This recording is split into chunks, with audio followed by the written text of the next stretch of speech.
I stood on the stage of the charity gala I organized for my dying mother, holding the microphone that would end her charade forever. I had sacrificed my global career to care for her, only to find the hidden medical records that proved she had been healthy the entire time. The spotlight blinded me for a moment, washing out the faces of the 300 guests in the ballroom, donors, neighbors, and sympathetic friends who had gathered to celebrate the resilience of a dying woman. Behind me, projected on a massive screen, was a photo of my mother, Eleanor, looking frail and saintly in a wheelchair. But in my hand, I held the clipper that would change that image to something far more damning. My name is Victoria Price, and for the last 2 years, I have been mourning a woman who was still very much alive, playing a role so convincing that she stole my life to fuel her own. To understand why I was standing on that stage, shaking with a cocktail of adrenaline and heartbreak, you have to understand the life I had before the phone call that changed everything. I wasn't just successful, I was stratospheric. At 32, I was a senior partner at a boutique architectural firm in London. My life was a blur of first-class flights, ribbon-cutting ceremonies in Dubai, and late-night espresso shots in Tokyo. I thrived on the pressure. I lived for the tangible results of my hard work, steel and glass rising from the ground to touch the sky. I had a fiancé, Julian, who understood my ambition because he shared it. We were a power couple in the truest sense, building a future that looked as structured and magnificent as the skyscrapers I designed. My relationship with my mother had always been complicated. She was a widow, living alone in the sprawling, creaky Victorian house in Vermont where I grew up. She was the kind of mother who loved fiercely but possessively. When I left for college, she cried for 3 weeks. When I moved abroad, she accused me of abandoning her. But over the years, we had settled into a rhythm. I called every Sunday, I sent expensive gifts on birthdays, I visited for Christmas. I thought we had found a balance between my independence and her need for connection. Then came the call. It was a Tuesday evening in London, raining, naturally. I was reviewing blueprints for a new eco-resort when my phone buzzed. It was Mom. Her voice was barely a whisper, trembling in a way I had never heard before. She told me the doctors had found something, shadows on the pancreas, advanced, aggressive. The words hit me like a physical blow. Pancreatic cancer, the silent killer. She sobbed into the phone, telling me she was terrified, that she didn't want to die alone in that big, empty house. I didn't hesitate. I couldn't. The guilt that had been simmering in the background of my success boiled over instantly.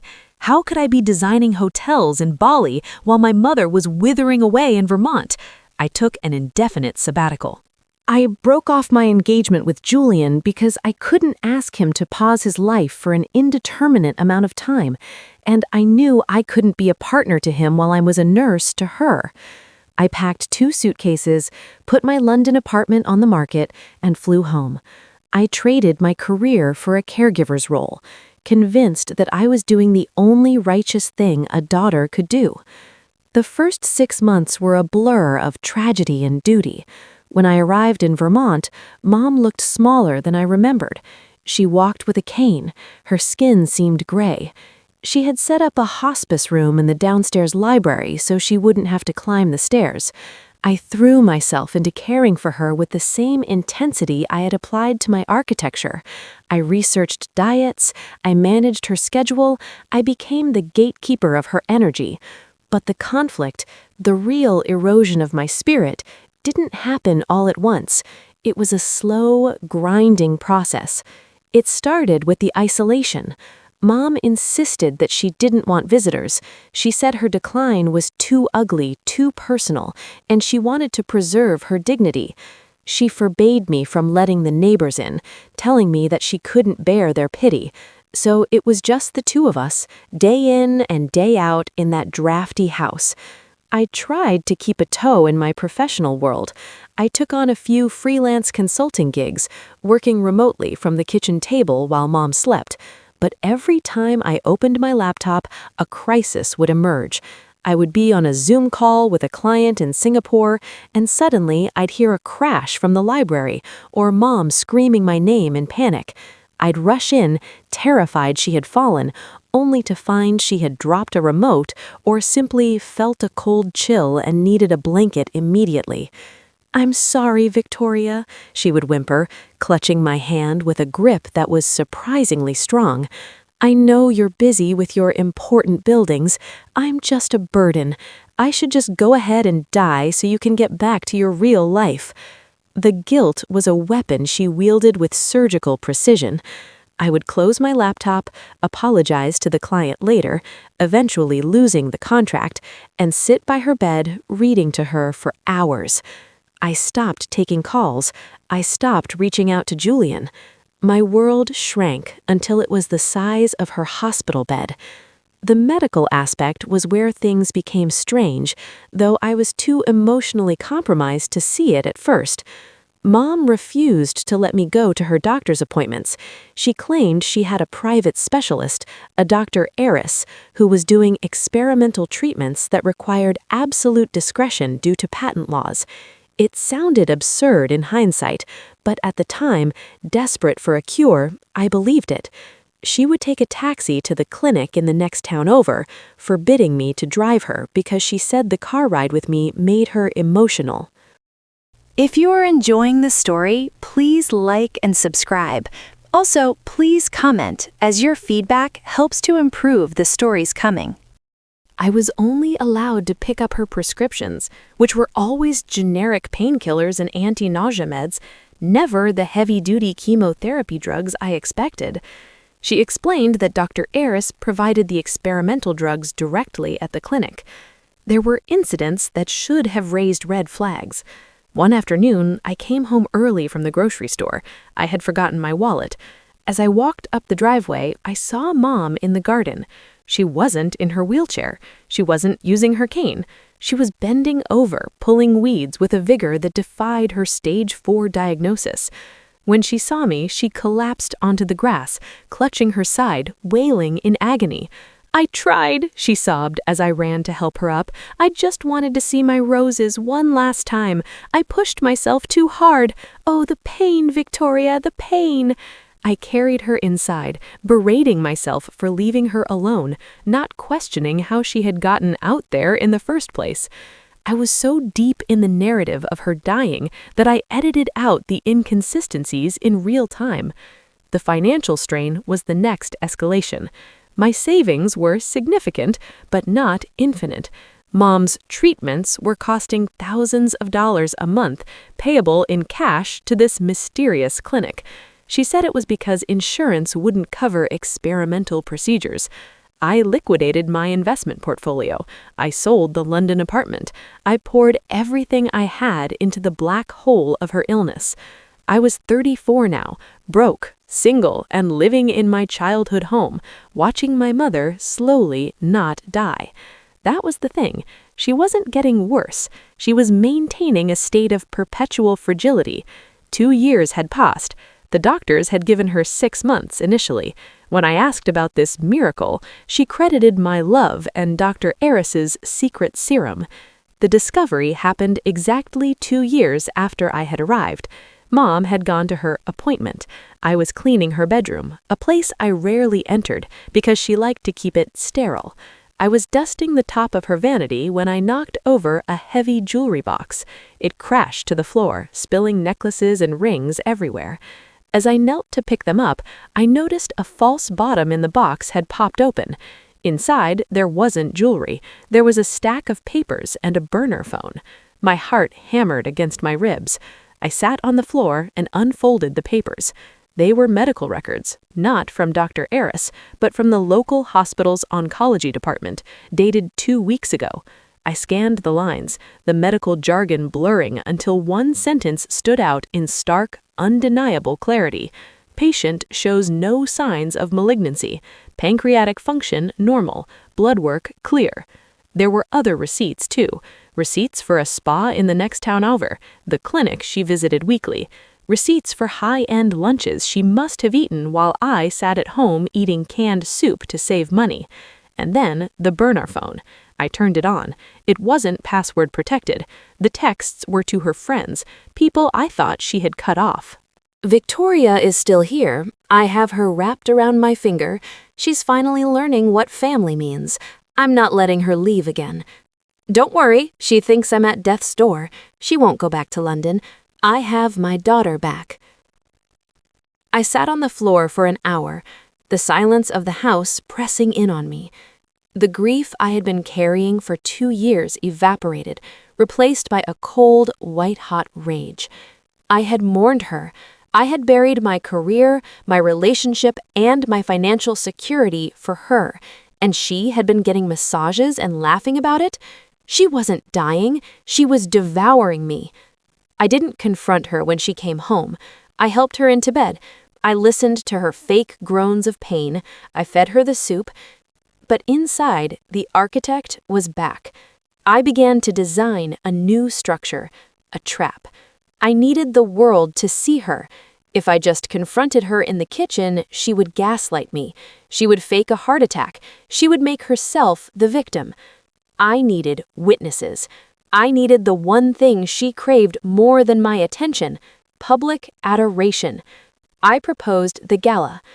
"Mom," I said a few days later, holding her hand, "you fought so hard. We're running out of money and Dr. Eris's treatment is working. We need to start a foundation, the Eleanor Price Hope Foundation. We'll throw a massive gala, invite the press, the mayor, everyone. We'll raise millions for this miracle cure so others can be saved." Her eyes lit up. The narcissism that underpinned her manipulation couldn't resist. She loved the idea of being the face of a miracle. She agreed instantly. I spent the next 2 months planning the event. I used my remaining contacts to pull strings.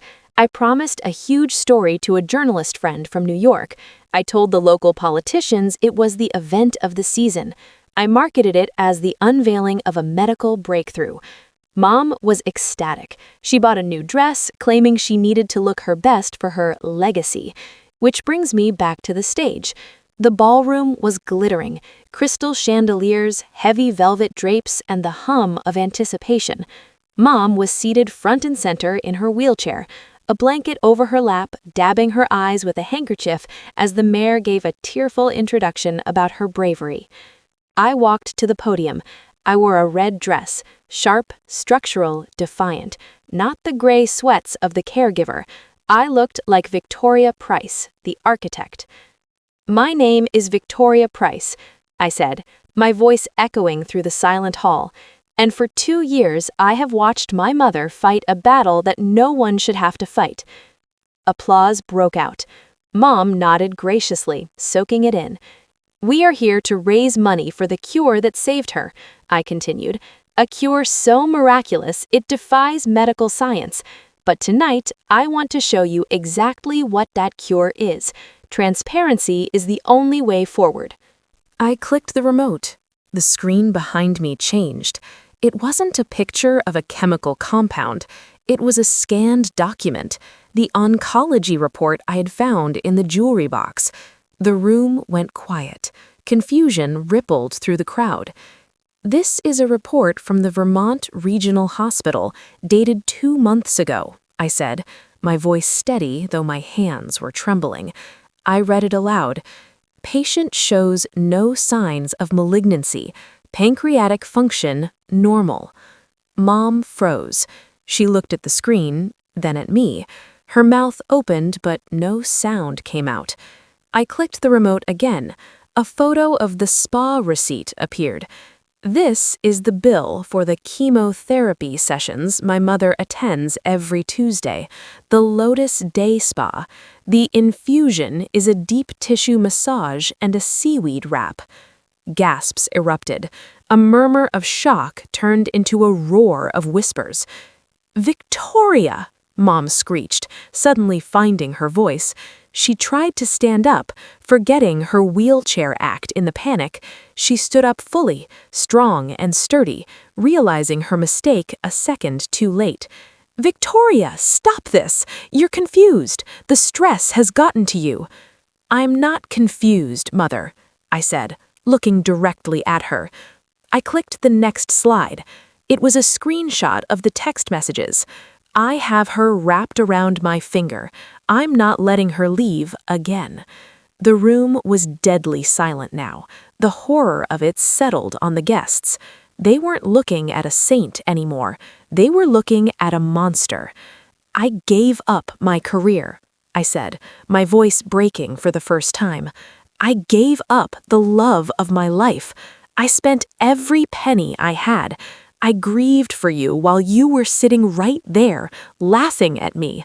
You weren't dying, Mom. You were just killing me." Mom looked around the room.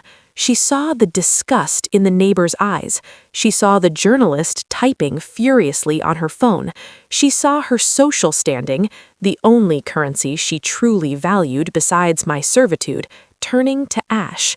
She crumpled, not a fake faint, but a genuine collapse of spirit. She sank back into the wheelchair, burying her face in her hands. "Why?" I asked into the microphone, not to the crowd, but to her. "Just tell them why." The silence stretched for an agonizing minute. Then she looked up. Her face was stripped of the mask she had worn for decades. She looked old and pathetic and small. "Because you left," she whispered, but the microphone on her lapel, which I had insisted she wear for her acceptance speech, caught it. "You left me. You were so big, so important, and I was just here. I wanted you back. I just wanted my daughter back." "You didn't get your daughter back," I said, cold tears streaming down my face. "You took a hostage." I dropped the microphone. The thud echoed like a gavel strike. I walked off the stage, past the stunned mayor, past the weeping guests, and out the double doors of the ballroom. The aftermath was a hurricane, but I stood in the eye of it, strangely calm. The fraud was undeniable. Because I had solicited donations based on false medical claims, the Eleanor Price Hope Foundation was technically a vehicle for wire fraud, even though we hadn't spent a dime of the donor money yet. The police were involved. The donations were returned. Mom wasn't arrested. I declined to press charges for the theft of my personal finances, and the charity fraud was settled by returning the funds immediately. But her punishment was far more severe than jail. She was a pariah. In a small town like ours, reputation is oxygen. She had been cut off. The neighbors crossed the street to avoid her. The church group removed her from the roster. She was truly, finally, alone in that big house. As for the financial fallout, it was messy. I had legal grounds to sue her for the money I had spent, the medical bills, the living expenses. I sat across from her in a mediator's office 2 weeks after the gala. She looked like a ghost. This time, the frailty was real. The depression had hollowed her out. "I can sue you for the house," I told her. "I can take everything to recoup what I lost. You'd be on the street." She didn't fight. She just nodded. "Do it. I deserve it." I looked at the woman who had raised me, the woman who had twisted her love into a cage. I saw the terror in her eyes, not of death, but of the absolute solitude she had created for herself. "I'm not taking the house," I said. She looked up, shocked. "I don't want this town. I don't want this life. And I don't want to be like you. If I take everything, I'm just continuing the cycle of vindictiveness." I pushed a document across the table. "This is a repayment plan. You will sell the jewelry, the antiques, and whatever else you have to pay me back, slowly. But more importantly, this is a contract for therapy, intensive, twice-weekly psychiatric care. If you miss a session, I cut contact forever." "And if I go?" she asked, her voice trembling. "Then we talk on Christmas," I said, "on the phone for 10 minutes. That is what you get. You wanted me close, Mom, but you squeezed so hard you crushed it. Now you have to earn the right to even know my name again." I left Vermont the next day. I didn't go back to London immediately. I went to a quiet cabin in upstate New York for a month to decompress, to sleep, to remember who I was without the burden of impending death hanging over me. I reached out to Julian. He was still single, but wary. We met for coffee. It wasn't a magical movie reunion where we kissed in the rain. We talked for hours. He was angry on my behalf, horrified by the story. We decided to start over, slowly, not as fiancés, but as friends, getting to know each other again. I contacted my old firm. My position had been filled, but my portfolio spoke for itself. A rival firm in New York hired me within a week. I was designing again. It has been a year since the gala. Mom held up her end of the bargain. She sends me receipts from her therapy sessions. She sold the Victorian house. It was too big, too full of ghosts, and moved into a small condo. She writes me letters.